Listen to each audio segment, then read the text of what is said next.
was gonna attempt to do the video here, but someone decided to start cutting the grass, so let's try and find another quiet spot. Yeah. All right, guys, welcome back. Seems like it's a landscaping day here in the park, so we're just gonna have to deal with a little bit of background noise. But I wanted to introduce you to my Suzuki V-Strom 800DE. I know you guys have seen probably some of my Triumph videos, but I did get an adventure bike probably about a few months ago, and I wanted to show it to you guys and show you what I've done to it. Yeah, let's check it out. All right, guys, so here she is. I have it in the gray and yellow, and I've done quite a bit to it, so let's check it out. Starting in the front here, I blacked out the windshield. I think it just gives it such a more like aggressive look. I really don't look through there, but you can't see through it, so it's not 100% blacked out. Super simple fix, not very expensive. This wireless charger, really helpful for long trips. Down here, I have the Southwest Motec crash bars. Those really came in handy because I haven't ridden this bike a ton, but I have taken it off-road, like really off-road, back in the Picayune Strand. It's kind of like a state forest we have here in Naples. A lot of sugar sand and some mud. So they did come in handy because I did crash this, kind of high-sided me over the bike, thinking that these tires were enough. The first thing I did, even before I bought the bike, I ordered new tires. I wanted something more aggressive for off-road because I did want to try and take as much weight off of this as possible, so I can, make it lighter. Because it's, if you kind of check out all the reviews, the one thing everybody says is that this is much heavier than a lot of its competition. So I put these Scorpion Street Rally tires, thinking that it would be enough.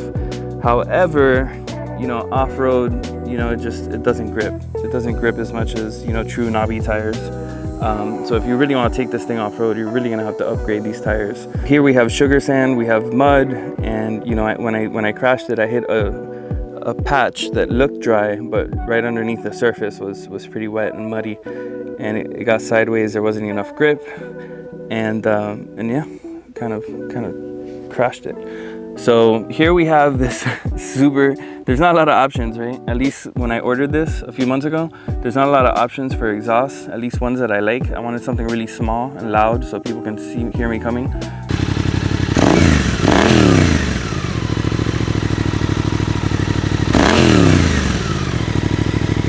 Traffic here is crazy. So I got this like on Alibaba or Temu or one of those websites.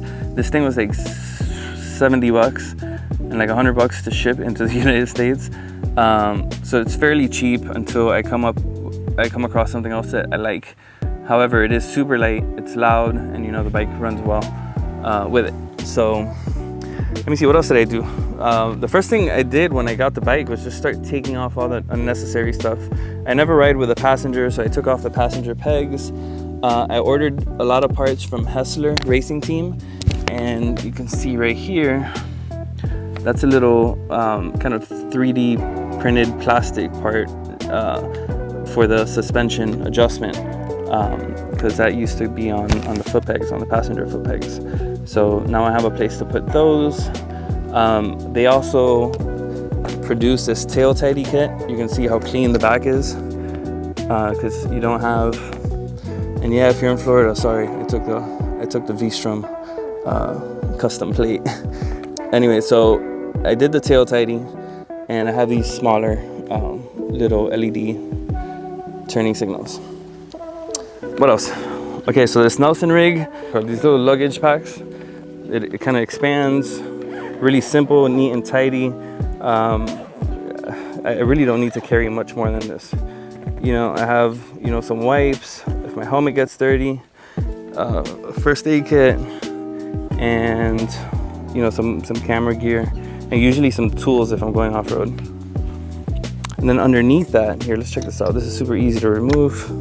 Underneath that, the Hessler Racing Team also sells this little luggage pack to get rid of the big bulky stuff. So when this luggage thing isn't on here, you know, this thing really resembles kind of like an off-road machine. I think that's it. But I think, you know, the things that I have done to it, a lot like my Triumph, you know, just really kind of bring it back down to, you know, what you really need, and trying just to get rid of you know, unnecessary parts and try and make it look as clean as possible. You know, I really wanted to put some space back here, like a dirt bike, and the tail tidy kit and the exhaust really does that. The exhaust that comes on this bike is just huge. It's enormous. I haven't done any skid plates. There's not a lot of rocks and stuff here. So, you know, that's not really a priority for me. This isn't very, I'm in Florida. It's very flat, a lot of sand, not a lot of rocks, like up in the mountains. So the crash bars were something important to me. I didn't want to mess up the bike, the plastics. Although I did manage to dent the tank. I'm not sure if you can see it. It's a really minimal, small dent, but when I did crash it, you know, I managed to dent the tank somehow. But anyways, yeah, let's take one quick look around, and then I'm gonna give you a few thoughts as to my experience with the bike, and yeah, maybe that'll be helpful to some.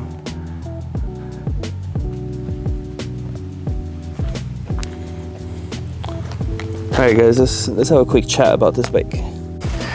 Alright guys, it's a beautiful day out here. You know, so about this bike, you know, I bought it knowing that it's going to be heavier than a lot of its competition.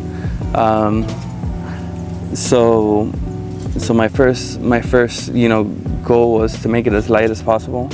You know, taking off a lot of parts and, you know, just trimming off some of the unnecessary things like the passenger pegs, huge exhaust. With that said, it's still very heavy, right? This thing is so heavy. I've dropped it by myself, and you know, it's really hard to pick up if you're by yourself. If you're off-road, even worse. If you're in sand or mud, it's like impossible. So, you know, if you're gonna be riding off-road by yourself, you know, I really can't recommend, you know, doing that with this bike because it's so heavy. And I mean, I work out, I go to the gym. I'd like to think I'm pretty fit. I'm in my early 40s, so I'm not super old. I guess that's relative, but it's really hard to pick up, right? So, you know, if you're gonna be off-road by yourself, this really might not be the best option. You know, I've thought about selling this to get something like a dual sport, something that's like 300 pounds, right? I'm looking at the Kawasaki KLX 300. That might be a better option for off-road. Has knobbies. It might not be as fast or powerful, but that's okay, you know. That's what got me in trouble. That's what made me crash the bike in the first place, off-road. I got too cocky, too confident. So that can get you into trouble. So, I mean, on the highway, when I first got it, I took a trip from Naples to Isla Morada in the Florida Keys. And it was great, you know. My only other experience with long trips was on my Triumph Thruxton, and that's not very comfortable. So this is great for a long trip, you know, and it's true what everybody says. This thing is like, I don't know, not meant for off-road. It's meant to try and strike a balance, but not really. You can go on some gravel roads and have a ton of fun, but that's pretty much the extent of it. Look at what a beautiful day where we're at out here. We're in the state park, Collier Seminole State Park.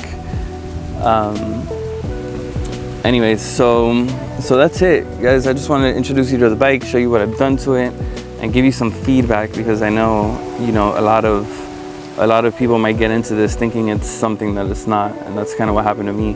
As much as you take stuff off and you change, you know, parts, it's still going to be, you know, a very heavy machine and hard to pick up and hard to get into tight spaces. And this is coming from a novice. You know, I'm not a big dirt bike guy. I'm not a big ADV guy. So, you know, I'm sure there's some guys out there that you've probably seen on YouTube that can, you know, launch this thing and really put it through its paces. But, you know, if you're just if you're just a novice looking to have some fun off-road, you might want to consider a dual sport, something that's easier to pick up, something that's lighter to get you through the trails, get you through some mud, through some sugar sand. Yeah, that's it. So anyways, guys, let me know what you think about the V-Strom 800DE. It's a great bike. I'm probably going to keep it, you know, but mostly for long trips, you know, mostly on the road. And then I'll probably consider getting a dual sport for off-road. But it's a great bike. It's a ton of power. It has a quick shifter. It revs really high. It's a ton of fun. It's so much fun on gravel and on the road. But if you really want to get in the thick of it, you know, you might want to look at something else. So that's it, guys. I hope you guys enjoyed the video. Thanks for watching, and yeah, let me know if you have any questions. I'll link some of the parts that I put on the bike down below in the description, and let me know if you have any questions. I'd be happy to kind of reply and communicate and converse. All right, guys, have a good one. I'll see ya.